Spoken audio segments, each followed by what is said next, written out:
ہے روزے رکھتے ہوئے. میں اپنے ابا جی کو کہتا ابا جی اتنی سخت گرمی اور مزدوری آپ کرتے اور مزدوری کے عالم میں روزہ رکھتے تو کہتے پتر روزہ کی آندا ہے, روزہ کدوں کو جاندا ہے, روزہ اپنی جگہ تے وے مزدوری اپنی جگہ ہوتے. اور کئی دفعہ مینوں فرمان لگیا مینوں یار سمجھ کوئی نہیں لگدی, پتہ نہیں روزیاں چ اللہ طاقت کتھوں دے چھڑدا ہے اتنی زیادہ, کام بھی زیادہ کریدا ہے تے روزہ بھی بھائی صوم تسخو میرے مصطفیٰ نے فرمایا تو روزہ رکھ اللہ تجھے صحت عطا فرما دے گا. رب تعالیٰ تجھے یہاں ہوٹل کھلے ہوئے ہیں, یہاں عجیب حالات ہیں, ہوٹل کھلے ہوئے ہیں, لوگ بہانے ڈھونڈتے پھرتے ہیں, کہتے ہیں کٹ لگ گیا تھا ذرا تھوڑا سا خون نکل آیا, سنی پلاس لگائی ہے تو روزہ نہیں رکھا, یہ ذرا مجھے تھوڑی دقت ہو گیا تو میں نے روزہ نہیں رکھا, کھانسی لگ گئی ہے تو روزہ نہیں رکھا. او خدا کے بندے روزہ تو نعمت ہے. اور سبحان اللہ میرے نبی پاک نے فرمایا لکل شیء زکات و زکات الجسد الصوم, فرمایا ہر شے کی زکات ہوتی ہے, وجود کی زکات روزہ ہے. روزے رکھو جسم کی زکات نکل جائے گی. فاقہ کرنا بھی میرے نبی پاک کی سنت ہے, مسواک کرنا بھی سنت ہے, اور فاقہ کرنا بھی.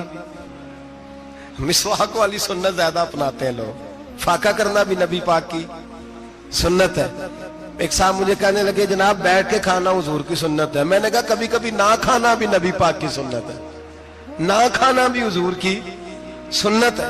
اور ہمارے فقہاء نے لکھا ہے جو روٹی زیادہ کھاتا ہے اس میں دو باتیں پیدا ہو جاتی ہیں. کیا کیا؟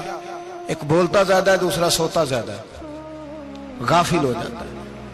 فقہ اور حکیم اطباء ڈاکٹر کہتے ہیں کہ پیٹ خالی رہے نا جس آدمی کا, اس کا حافظہ مضبوط ہوتا ہے, اس کے ذہن کی گرہ کھلتی ہے. زیادہ کھانے سے تو خماری چڑھتی ہے, دماغ ڈھونڈتے پھرنا روٹی کدھر سے آج اچھی ہے, گھر میں نہیں پکی تو ہوٹل چلے جانا, کھانے کے سوا اور کام ہی کوئی نہیں. اور صاحب میرے نبی پاک علیہ السلام نے فرمایا کافر 7 آنتوں سے کھاتا ہے, 7 آنتوں سے, اور فرمایا میرا مومن 1 آنت سے کھاتا ہے. اس کے وجود میں کھانے والی 1 آنت ہے, کافر 7 آنتوں سے کھاتا ہے. فاقہ کشی سے نورانیت پیدا ہوتا ہے, کم کھانا.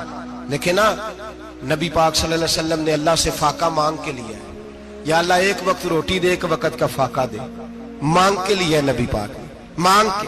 حضرت ابو ہریرہ رضی اللہ تعالیٰ عنہ فرماتے ہیں بھوک زیادہ لگتی تھی نا جب مجھے, تو میں حضرت عمر سے, ابو بکر سے, عثمان مولا علی سے کوئی مسئلہ پوچھ لیتا تھا, اور جب میں مسئلہ پوچھتا تھا تو وہ مجھے روٹی کھلا دیتے تھے. جب میں ان سے مسئلہ پوچھتا تو وہ مجھے, حضرت ابو ہریرہ فرماتے ہیں مجھے بھوک لگی, میں حضرت عمر کے پاس گیا, ان سے مسئلہ پوچھا. ان کا رواج تھا جب میں مسئلہ پوچھتا تو پہلے روٹی کھلاتے. ہمارے بزرگ یہ فرماتے ہیں کہ کھانے کھلا کے دین پڑھاؤ. صرف تمہارا کتب خانہ نہیں کھلا ہونا چاہیے, تمہارا دسترخوان بھی کھلا ہونا چاہیے. کسی نے نبی پاک صلی اللہ علیہ وسلم سے پوچھا تھا بہترین مسلمان کون ہے؟ حضور نے فرمایا جو سلام لینے میں پہل کرے اور روٹی زیادہ کھلائے. جو روٹی ہر وقت فکر کرے آ یار تو روٹی کھا لے, روٹی کھانے کی طرف توجہ دلائے. کھلانا سنت ہے, زیادہ کھانا اس میں بھی فرق رکھے. تو نبی پاک صلی اللہ علیہ وسلم کے صحابی حضرت ابو ہریرہ رضی اللہ تعالیٰ عنہ فرماتے ہیں میں نے حضرت عمر سے مسئلہ پوچھا. میں نے کہا حضور مسئلہ بتائیں, تو کہتے پہلے ان کی عادت تھی جب میں مسئلہ پوچھتا تو روٹی بھی کھلاتے. آج انہوں نے مسئلہ ہی بتایا ہے, روٹی کوئی نہیں کھلائی. تو مجھے کہنے لگے ابو ہریرہ تو سوچتا ہوگا روٹی نہیں اس نے پوچھی, تو نے کب سے کھانا نہیں کھایا؟ میں نے کہا صبح سے. تو جناب عمر کہنے لگے میں نے کل صبح سے نہیں کھایا. چل ابو بکر صدیق کے گھر مسئلہ پوچھتے ہیں. کہتے جناب صدیق اکبر کے دروازے پہ گئے, جا کر کے ان سے مسئلہ پوچھا. ان کی بھی عادت تھی جب کوئی مسئلہ پوچھنے جاتے تو دسترخوان بچھا لیتے, کہتے آؤ روٹی بھی کھلاتا ہوں مسئلے بھی بتاتا ہوں. کہتے ہیں گئے تو انہوں نے بھی مسئلہ بتایا, روٹی کوئی نہ پوچھی. تو کہنے لگے عمر ابو ہریرہ تم لوگوں نے کل پرسوں سے نہیں نہ کھایا ہوگا. اور ابو بکر کو 4 دن گزر گئے ہیں, تھوڑا سا دودھ ملا ہے یا کھجور ملی ہے, روٹی کوئی نہیں ملی. چلو در رسول پہ چلتے, آؤ حضور کی بارگاہ. کہتے ہیں نبی پاک کی بارگاہ میں آئے, حضور نے چہرے دیکھے, کریم سے مسئلہ نہیں پوچھنا پڑا. میرے مصطفیٰ کریم نے فرمایا بھوک لگی ہوئی ہے تم تینوں کو, 3-4 دن ہو گئے. اللہ کے رسول نے فرمایا مجھے پورا ہفتہ ہو گیا ہے. سبب کچھ اور ہے جس کو تو خود سمجھتا ہے. زوال بندہ مومن کا بے زری سے نہیں, بھوک نقصان کا وجہ نہیں بنی, وجہ کوئی اور بنی ہے. رشوتیں جو بازار گرم ہوئے ہیں لوٹ مار کے, یہ روٹی کے لیے نہیں, یہ زیادہ کھانے کے لیے. یہ بینک بیلنس کے لیے گرم ہے، یہ لوٹ مار کا مقصد کوٹھیاں بنانا ہے، روٹی کا تو رب کریم کا وعدہ ہے۔ جو روز روتا ہے شام کو کہ میرا کاروبار کوئی نہیں، اصل میں کہتا ہے بنگلہ کوئی نہیں، اصل میں کہتا ہے کار کوئی نہیں، پجارو کوئی نہیں، روٹی تو اللہ عطا فرماتا ہے، اس کا وعدہ ہے۔ فرمایا حضور نے 3 دن بیت گئے، چلو میرا بے تکلف صحابی ابو الحسن انصاری، وہ بڑے نصیب والے ہوتے ہیں جن کو میرے نبی پاک خود کہتے تھے کہ تیری فلانی ذمہ داری ہے۔ اس زمانے کا تو کسی کو کہہ دیا جائے یہ تیری ذمہ داری ہے تو کہتا ہے یہ تو پھٹیکے ڈالنے لگ گئے، یہاں سے تو چھٹی کر دینی چاہیے۔ خوش ہوتے تھے صحابہ کہ ہماری ذمہ داری لگی۔ کہتے ہیں حضرت ابو الحسن انصاری کے گھر گئے، نبی پاک نے فرمایا بھوک بڑی لگی ہے، کھانا لا۔ کہتے ہیں حضور نے اسے کہا تو اس آدمی کو تو وجد ہی ہو گیا، اس نے کہا میرے اتنے نصیب کہ حضور کا یہ کھانا کھلا۔ آؤ دیکھو دنیا والوں، آج جو سب سے زیادہ عزت والا ہے وہ میرا مہمان بنا ہوا ہے۔ فرماتے ہیں وہ دوڑے گئے، بکری اٹھائی، ذبح کی، بیوی کو کہنے لگے روٹی تیار کر، ادھر کھجوریں توڑی، انگور توڑے، کہنے لگے حضور آپ جب تک تناول کریں تب تک کھانا پک جاتا ہے۔ حضرت عمر کہتے ہیں روٹی پک کے آئی، بڑا پیارا گوشت، بڑا اچھا سالن، بڑا خوبصورت خلوص والا کھانا۔ فرماتے ہیں میں نے بڑا ہی کھایا۔ نبی پاک نے نہ ایک روٹی لی اور چھوٹی چپاتی، تھوڑا تھوڑا سالن کونوں سے، اور جب نبی پاک نے کھا لیا تو حضور کی آنکھوں میں آنسو آئے۔ حضرت عمر کہنے لگے حضور روئے کیوں؟ نبی پاک نے فرمایا سوچتا ہوں 7 دن کے فاقے کے بعد کھایا ہے، پر ڈرتا ہوں رب اس کا حساب پوچھے گا تو جواب کیسے دینا ہے، اس کا حساب بھی تو دینا ہے نا جو کھایا ہے۔ تو حضرت عمر فاروق کے ہاتھ میں کچھ چیز تھی، زور سے زمین پہ ماری، کا محبوبہ 7 دن کے بعد بھی روٹی کھائے تو حساب دینا ہے۔ نبی پاک فرمانے لگے عمر وہ مالک ہے نا، تو جب دیتا ہے تو حساب نہیں لے سکتا، حساب تو دینا ہے، حساب تو دینا ہے، تیاری رکھو۔ صحابہ کرام فرماتے ہم نے ارادہ کیا کہ آج کے بعد ہم پھر فاقے کریں گے، کم کھائیں گے، اس لیے کہ حساب دینا ہے۔ میرے بھائی وہ فاقہ کشی کرتے تھے، ڈرتے تھے۔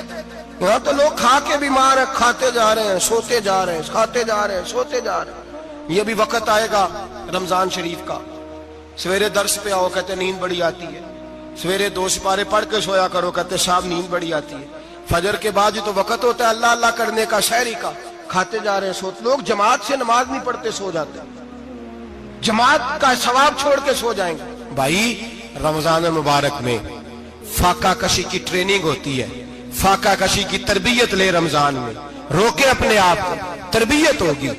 اور ہمارے صوفیاء فرماتے ہیں جو زیادہ کھاتا ہے اس کا نفس اس کو زیادہ پہ مائل کرتا ہے، خواہشات نفس پیدا ہوتی ہیں۔ میرے نبی پاک علیہ السلام نے جوانوں کو حکم دیا ہے یا معاشر الشباب، او جوانوں، یا رسول اللہ کیا حکم ہے؟ فرمایا یا نکاح کر لو اگر طاقت ہے، نہیں طاقت تو روزے رکھو۔ حضور روزے سے کیا ہوگا؟ فرمایا تمہارا نفس کچلا جائے گا، شیطان وسوسہ اندوزی نہیں کرے گا۔ آج نوجوان بڑھ بڑھ کے کھاتا ہے، بہت زیادہ کھاتا ہے، کبھی اس ہوٹل سے کھاتا ہے، کبھی اس ہوٹل سے کھاتا ہے۔ اتنا زیادہ کھائیں گے تو نفسانی قوتیں اچھل کر کے آئیں گے، مشکل ہو جائے۔ شادیاں دیر سے ہوتی ہیں، ماں باپ آنکھیں بند کر کے بیٹھے ہوئے ہیں۔ اگر ماں باپ کی ذمہ داری ہو اور ماں باپ نکاح نہ کرے تو نبی پاک نے فرمایا بچے گناہ کریں گے تو جتنا گناہ بچے کو اتنا باپ کو بھی ہوگا۔ تو ماں باپ چپ ہیں، دوسرا شادی مشکل بڑی ہے، مہنگی بڑی، اور تیسرا نہیں کر رہے کچھ لوگ تو روزے بھی نہیں رکھ رہے۔ تو رمضان ان کے لیے بھی وقت ہے، نفسانی قوتیں کچلی جائیں گی، کھانا جتنا کم کھایا جائے گا اتنا وجود کے اندر نفسانی خواہشات کم پیدا ہوں۔ تو رمضان تو پریکٹس ہے مجاہدے کی، دین کی۔ اور دوسرا میرے حبیب پاک صلی اللہ علیہ وسلم نے فرمایا ہے، حضور فرماتے ہیں کہ رمضان اور قرآن کا آپس میں رشتہ ہے۔ قرآن پاک کتنا پڑھنا چاہیے روزانہ؟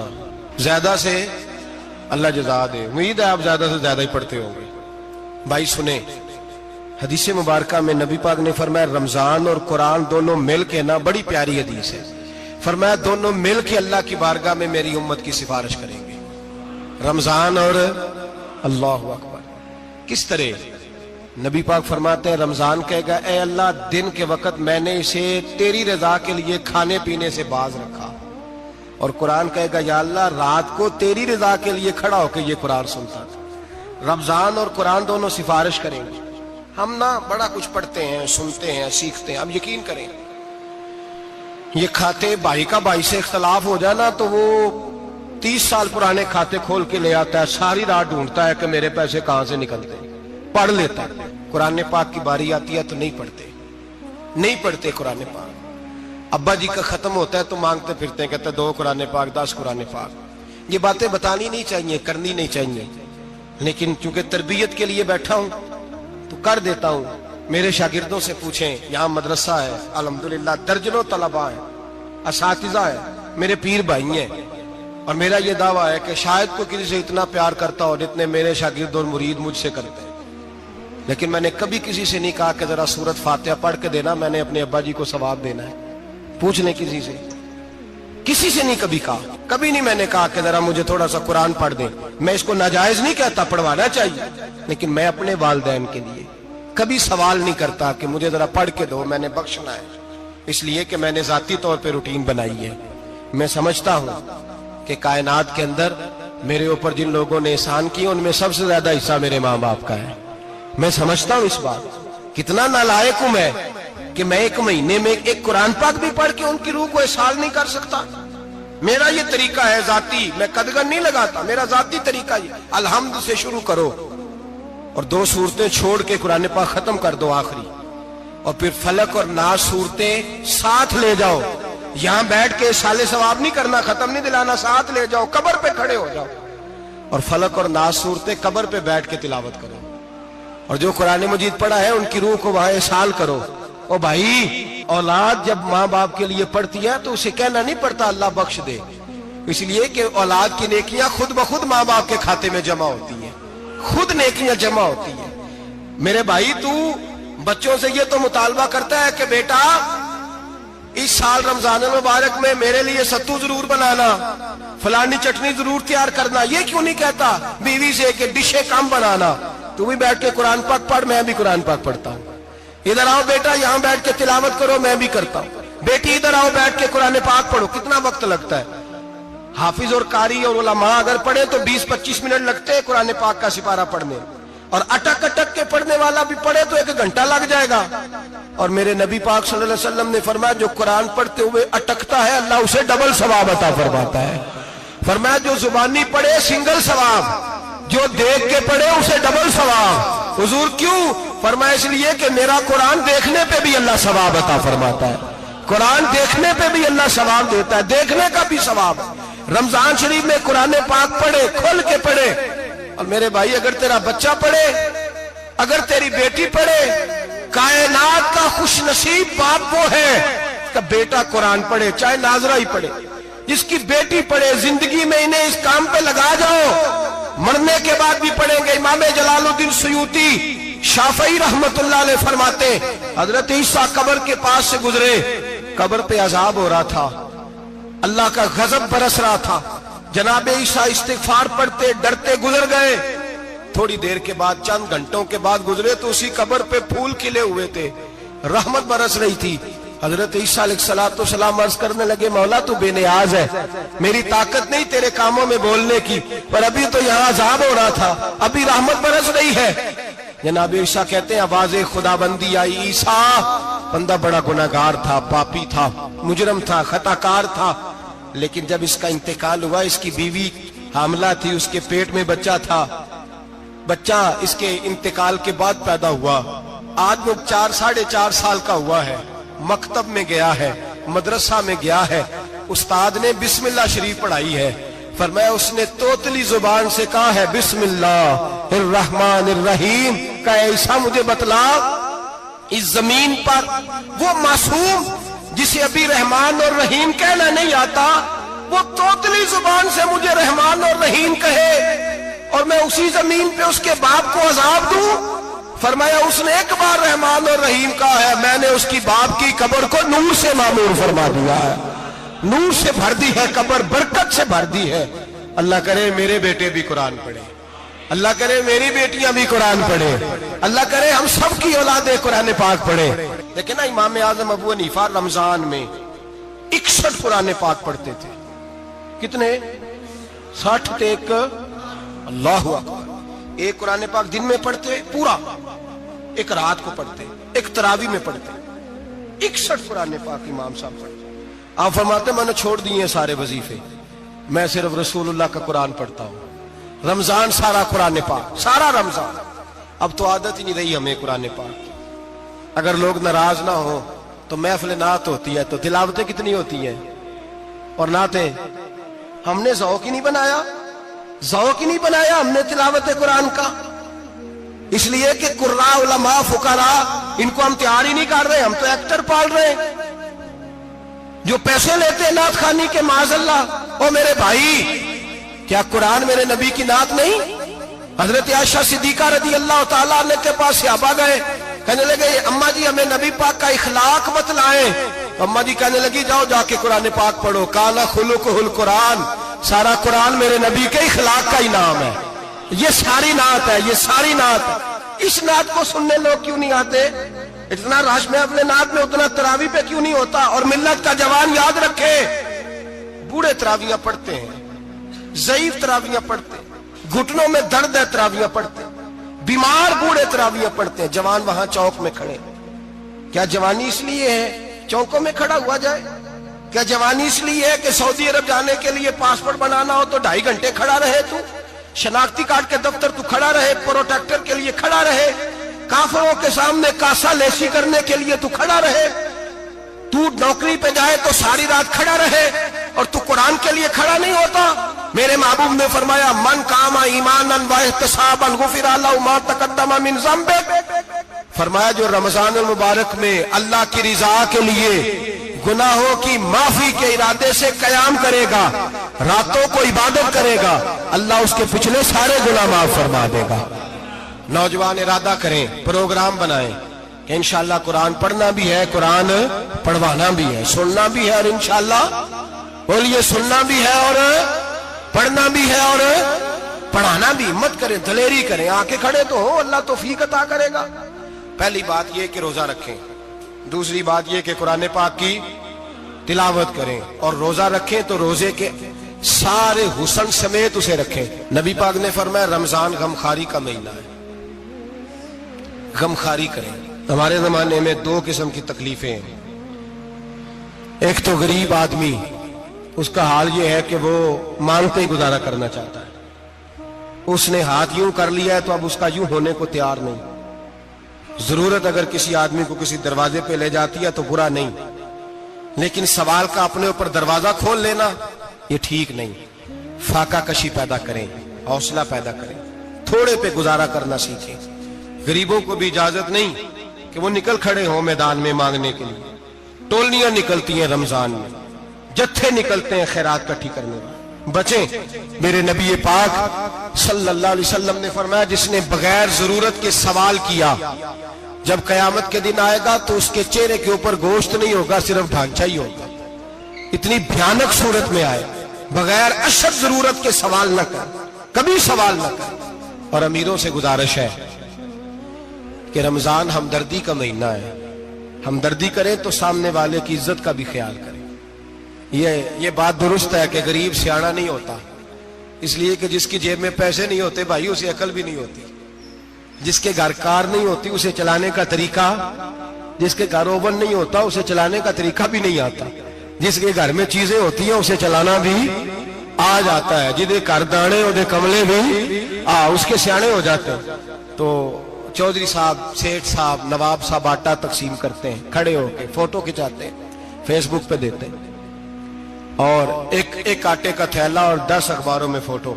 اللہ سے ڈریں، رمضان ہمدردی کا مہینہ، ہمدردی کا۔ غریب کو دیں تو اس کی عزت کو رسوا نہ کریں۔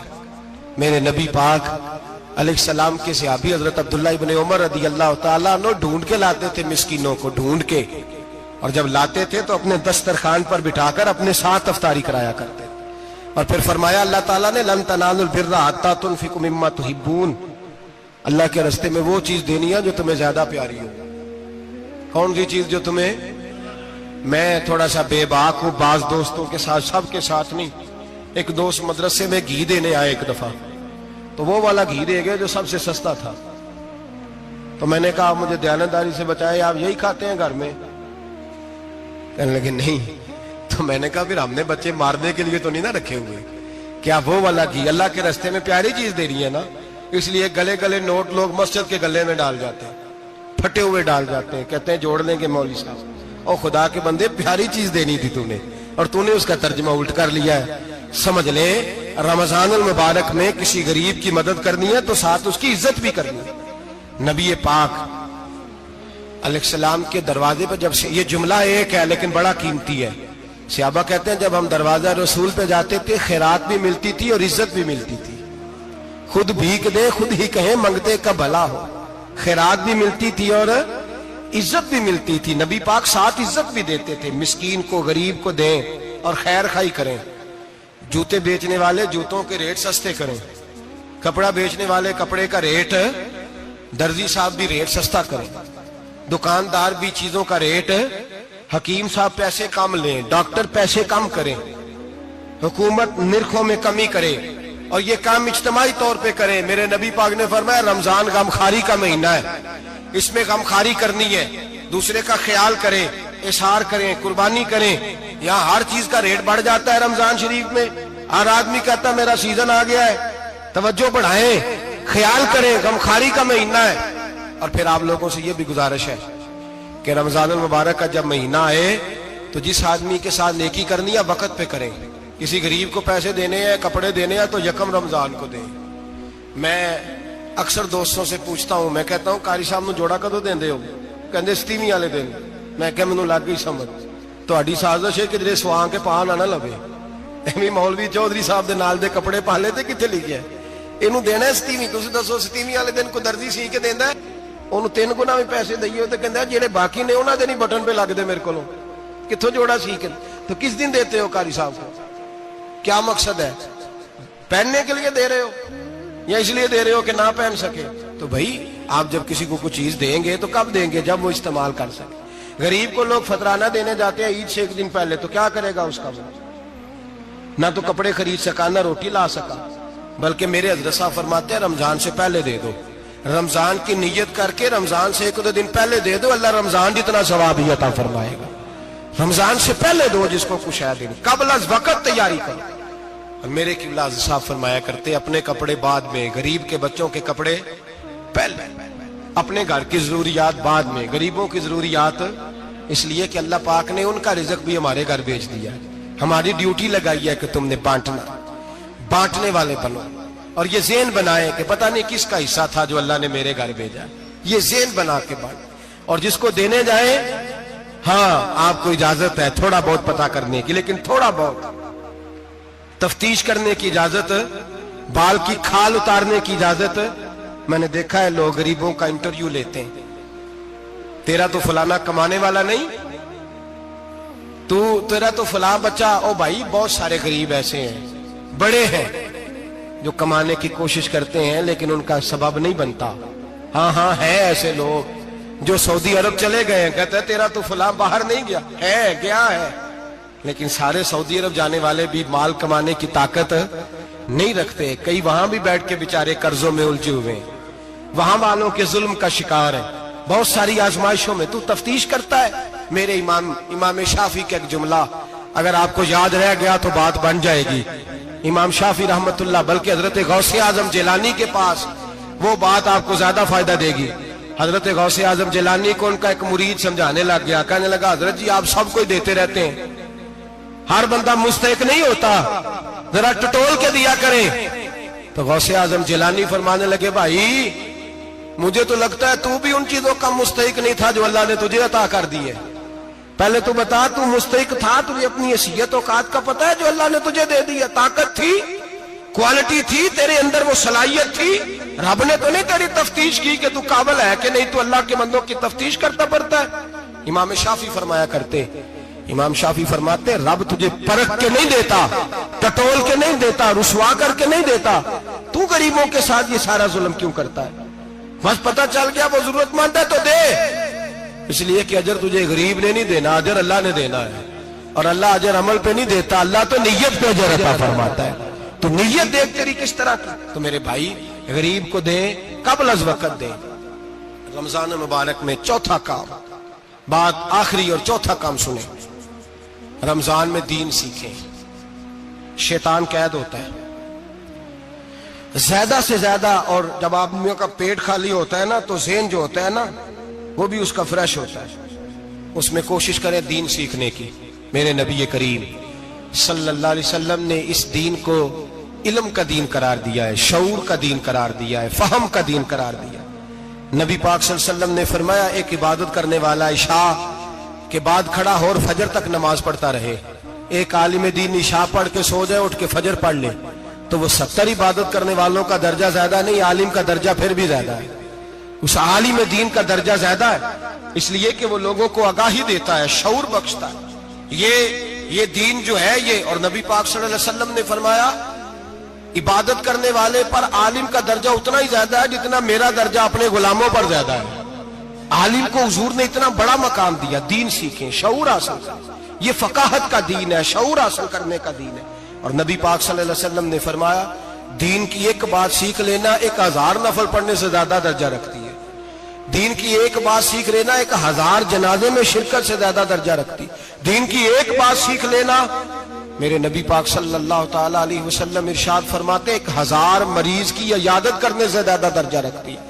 فرمایا جس نے رات کے ایک لمحے میں دین کی ایک بات سیکھی، اللہ اسے ساری رات عبادت کرنے سے زیادہ ثواب عطا فرمائے گا۔ میرے ایسا فرمایا کرتے جب سیکھنے والے کو یہ ثواب ملے گا تو بتائیے سکھانے والے کو کتنا ثواب ملے، اسے اللہ کتنا درد۔ رمضان آ رہا ہے، شیطان قید ہے، دین پھیلانے کی کوشش کریں، جد و جہد کریں۔ بڑی نیند آتی ہے فجر پڑھ کے، لیکن اگر کسی کا ارادہ بن جائے کہ دین سیکھنا بھی ہے اور دین بچوں کو، تو پھر کوئی نیند غلبہ۔ ایک مثال ایک عالم نے سمجھائی، کوئی بزرگ تھے درویش عالم، ان کے پاس ایک عورت آئی، کہنے لگی میں بچوں کو سویرے بڑا جگاتی ہوں، بچے جاگتے نہیں نماز کے لیے۔ بڑا عجیب جواب دیا بزرگوں نے، درویش نے، عالم نے، کہنے لگے بی بی کیوں نہیں جاگتے، جگایا کر، بیدار کیا کر، اٹھایا کر۔ کہنے لگی بڑی جدوجہد کرتی ہوں، اٹھتے نہیں، بیدار نہیں ہوتے۔ اللہ والے تھے نا۔ کہنے لگے یہ بتا اگر اس کمرے میں آگ لگ جائے تو پھر بچوں کو کیسے بیدار کرے گی، آگ سے بچانے کے لیے کیا کرے گی؟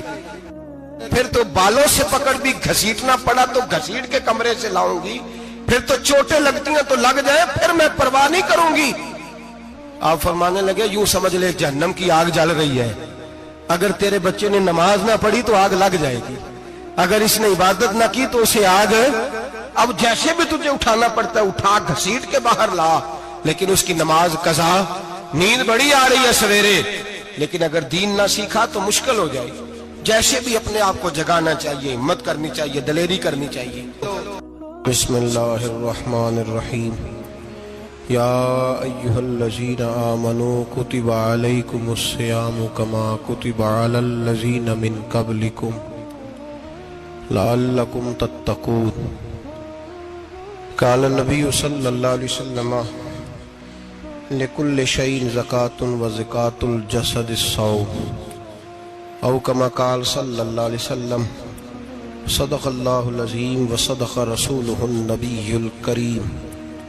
ان اللہ وملائکتہ یصلون علی النبی یا ایہا الذین آمنوا صلوا علیہ وسلموا تسلیما۔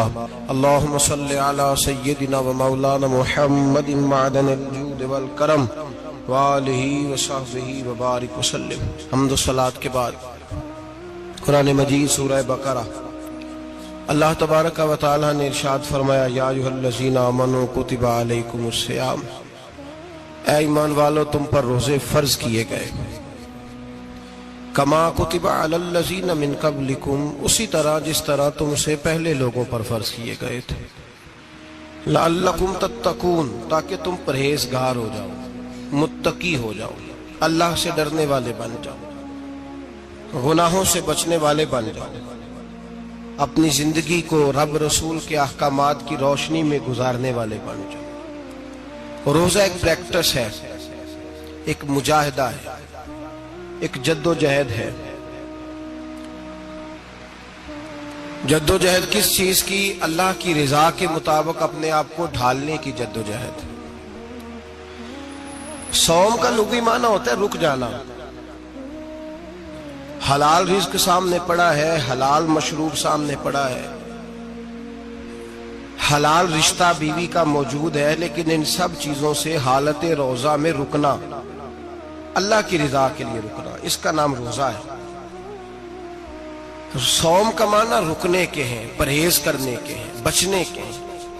ہر چیز موجود ہے لیکن اللہ کا حکم نہیں ہے تو لہٰذا کھا نہیں سکتے۔ تو رب فرماتے جب جائز چیزیں تو میری مرضی کے بغیر میرے حکم کے نہیں کھا سکتا، تو نے رکنا ہے تو حرام کیسے کھا لیتا ہے؟ جب جائز چیز کے لیے تجھے حکم ہے، میں کہوں تو کھائے گا، میں کہوں تو نہیں کھائے گا، میں نے حکم دے دیا جائز ہے، روٹی ہے، کھانا ہے، گوشت ہے، تیری فریج میں پڑا سارا کچھ، تو با اختیار ہے، منہ میں دانت بھی ہیں، ہضم کرنے کو ہاضمہ بھی ہے، بھوک کی شدت بھی ہے، پر میری اجازت کے بغیر تو کھا سکتا۔ روزہ رکھ لیا، اب تجھے حکم نہیں کہ تو کھائے۔ جب جائز چیز میری مرضی کے بغیر نہیں کھا سکتا تو ناجائز کیسے کھائے گا؟ میرے نبی پاک علیہ الصلوۃ والسلام نے اپنے خوبصورت الفاظ کے اندر اس مفہوم کو بیان فرمایا۔ محبوب پاک صلی اللہ علیہ وسلم فرماتے جس نے جھوٹ نہیں چھوڑا، غیبت نہیں چھوڑی، برائی نہیں چھوڑی، اللہ کو اس کے بھوکے پیاسے رہنے کی کوئی ضرورت نہیں۔ وہ کاہے کا رکا ہے؟ جب کوئی کام تو اس نے اللہ کی رضا والا کیا نہیں۔ روزہ رکھ کے دغا کر رہا ہے، روزہ رکھ کے جھوٹ بول رہا ہے، روزہ رکھ کے کم ماپ رہا ہے، تول رہا ہے، دھوکہ دے رہا ہے، رشوت لے رہا ہے، فراڈ کر رہا ہے، حرام کا مال اکٹھا کر کے کہتا ہے اس میں سے چلو 10 دیگیں بھی پکا دیں گے۔ وہ بھائی جو کام اللہ نے تجھے کرنے کا حکم دیا تھا، جب تو وہ بجا ہی نہیں لا رہا، مقصد روزہ ہی تو حاصل لعلکم تتقون۔ روزے کا مقصد یہ ہے کہ تو پرہیزگار ہو جائے۔ میرے نبی پاک علیہ الصلوۃ والسلام کی بارگاہ عالی مرتبت میں 2 عورتیں آئیں، یہ چیزیں کھا لو، کہنے لگی محبوبہ ہم نے روزہ رکھا ہوا ہے۔ فرمایا نہیں، تمہارا تو روزہ نہیں ہے، حضور رکھا ہوا ہے روزہ، سحری سے لے کر اب تک کچھ نہیں کھایا، شام تک بھی نہیں کھائیں گی۔ محبوب نے فرمایا ذرا کہہ تو کرو، الٹی تو کرو۔ کہہ کی تو ان کے حلق سے خون بھی نکلا اور گوشت کے لوتھڑے بھی نکلے، پھوٹیاں بھی نکلی۔ نبی پاک نے فرمایا وہاں بیٹھ کے تم نے اپنے جاننے والوں کی غیبت نہیں کی، چغلی نہیں کھائی؟ خاموش ہو گئیں، گردنیں جھک گئیں۔ نبی پاک نے فرمایا تم نے قرآن نہیں پڑھا کہ جو اپنے بھائی کی غیبت کرتا ہے وہ مردہ بھائی کا گوشت کھاتا ہے؟ تو گوشت کھا کے بھی تمہارا روزہ رہ گیا ہے۔ کس طرح کا روزہ ہے کہ صاحب روزہ رکھ کے نہ رکھنے والوں پہ تنقید کر رہے ہیں، تراویحاں پڑھ کے نکلے ہیں تو کہتے ہیں میں اکیلا ہی نیک ہوں، باقی تو محلے میں کوئی پڑھتا ہی نہیں۔ یہ کیسا تیرا روزہ ہے کہ تو روزہ رکھ کے تو اس کے مقصد کو نہیں سمجھا؟ لعلکم تتقون۔ روزہ دار تو وہ ہے کہ روزہ رکھا ہوا ہے، کھانے بھی سے رکا ہے، پینے سے بھی رکا ہے، عمل زوجیہ سے بھی رکا ہے، پھر وہ جھوٹ سے بھی رکے، غیبت سے بھی رکے، بدنگاہی سے بھی رکے، حرام خواری سے بھی رکے ساری چیزوں سے۔ یہ بتلائیے کہ روزے کی حالت میں اپنی بیوی کے پاس جانا منع ہے تو غیر محرم کو دیکھنا جائز ہے؟ ہمارے ٹی وی پہ میں نے پہلے بھی کہا تھا کہ ہم ٹھیکیدار اور ذمہ دار نہیں ہیں مذہب کے۔ یہاں ہمارے آنے سے پہلے بھی کوئی بیٹھا تھا، ہم مریں گے تو یہاں ہم سے بڑے بڑے نیک لوگ بیٹھے، کوئی بندہ ذمہ دار نہیں ہے۔ بڑے بڑے کج کلا، صاحب جبہ و دستار، بڑے بڑے صاحب بصیرت، آئمہ، فقہاء، علماء، زعماء، نقباء، صوفیاء، اولیاء، غوث، کتب، ابدال، اوتاد، کتب الاقطاب، جانے کون کون آئے، علماء آئے، مفسرین آئے، محدثین آئے، گزر گئے۔ ہم تو خاک نشین لوگ ہیں، تھوڑا کام کرنے والے، تھوڑی صلاحیت رکھنے والے۔ لیکن بھائی اگر کرتے ہیں تو ایک کام کرتے ہیں، ساتھ دوسرا نہیں کرتے۔ یہ کس طرح کا دین سکھانے لوگ نکلے کہ شوال سے لے کر شعبان تک گانا سنایا جائے گا، شعبان سے لے کر شوال تک ناچ گانا کیا جائے گا، شوال سے لے کر شعبان تک دھما چوکڑی ہوگی، رمضان آئے گا تو حدیثیں سنائی جائیں گی، رمضان آئے گا تو لوگوں کو قرآن پڑھ کے سنایا جائے گا۔ یہ مذہب بھانج نہیں ہے کہ گویے مذہب سکھائیں گے، ایکٹر مذہب سکھائیں گے۔ یہ مذہب بھانج نہیں ہے کہ ایک گلاس کے اندر پہلے شراب پی لو، پھر اسی گلاس میں رمضان آئے تو شہد بانٹنا شروع کر دو۔ یہ بھانج نہیں، یہ میرے رسول اللہ کا مذہب ہے۔ اگر تمہیں شوق ہے دین سیکھنے سکھانے کا، یکم رمضان کو توبہ کرو اور کہو کہ ہم ٹی وی پہ بیٹھ کے حدیثیں سنائیں گے تو سارا سال سنائیں گے۔ اور جس زبان سے حدیث نکلے گی پھر اس سے کبھی گندا گانا نہیں نکلے گا، پھر کبھی ناچ گانا نہیں ہوگا۔ یہ کون سا مذہب ہے جو بیویاں سکھا رہی ہیں؟ یہ کون سا دین ہے جو عورتیں سکھا رہی ہیں؟ میرے رسول پاک صلی اللہ تعالی علیہ وآلہ وسلم کا وہ مذہب ہے کہ میرے اعلیٰ حضرت فاضل بریلوی رحمت اللہ علیہ نے فرمایا مرد کے لیے جائز نہیں کہ وہ عورت کی زبان سے میلاد بھی سنے، نعت بھی سنے۔ مرد کے لیے جائز نہیں، مرد کو مرد سکھائے گا، عورت سکھائے گی تو عورتوں کو سکھائے گی۔ بے شک آپ سویرے فتویٰ دیجئے کہ چھوٹی سی مسجد میں بیٹھ کے، چھوٹے سے کونے میں بیٹھ کے چھوٹا سا مولوی، اور وہاں تو اتنے بڑے مفتی ٹی وی پہ بیٹھے ہوئے، وہ غلط ہے تو صحیح ہے کیسے ہو گئے؟ سنو، میرے نبی پاک علیہ الصلوۃ والسلام کے مذہب کا حسن یہ ہے کہ اسلام کہتا ہے ایک نظر بی بی کو دیکھا کسی نے غلطی سے تو معافی ہو جائے گی، دوسری نظر شہوت سے دیکھا تو حرام ہے اس کے لیے، وہ پاکستان کا مولوی ہو یا سعودی عرب کا شاہ ہو، کسی کے لیے عورتوں کے بیچ پھرنا اٹھنا بیٹھنا جائز ہے۔ میرے نبی پاک صلی اللہ تعالی علیہ وسلم نے فرمایا ہے میں عورتوں سے مصافحہ کرنے نہیں آیا، اور میرے نبی پاک صلی اللہ علیہ وسلم نے فرمایا ہے، حضور فرماتے لیکن نہ کتا بالکل ناپاک نہیں ہوتا، کتے کا تھوک ناپاک ہوتا ہے یا کتا گیلا ہو جائے تو ناپاک ہوتا ہے، لیکن خنزیر سارا ناپاک ہوتا ہے، کل ناپاک ہے خنزیر۔ نبی پاک نے فرمایا خنزیر بھی ہو اور گند میں لتھڑا ہوا بھی ہو، پیشاب میں لتھڑا ہوا ہو، گوبر میں لتھڑا ہوا ہو، پخانے اور فضلے میں لتھڑا ہوا خنزیر ہو، اس کا جسم تیرے ساتھ ٹکرا جائے تو اتنا برا نہیں جتنا غیر محرم عورت کا وجود تیرے ساتھ ٹکرا جائے تو برا ہے۔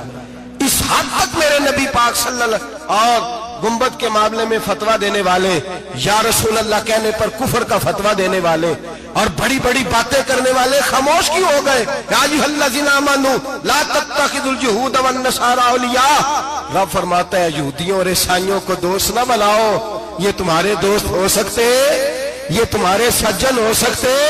جب عرش کا مالک کہہ رہا ہے سجن نہیں ہو سکتے تو دوستی کی بات کیسے بڑھا رہا ہے؟ یا رسول اللہ ہمارے سجن کون ہو سکتے ہیں؟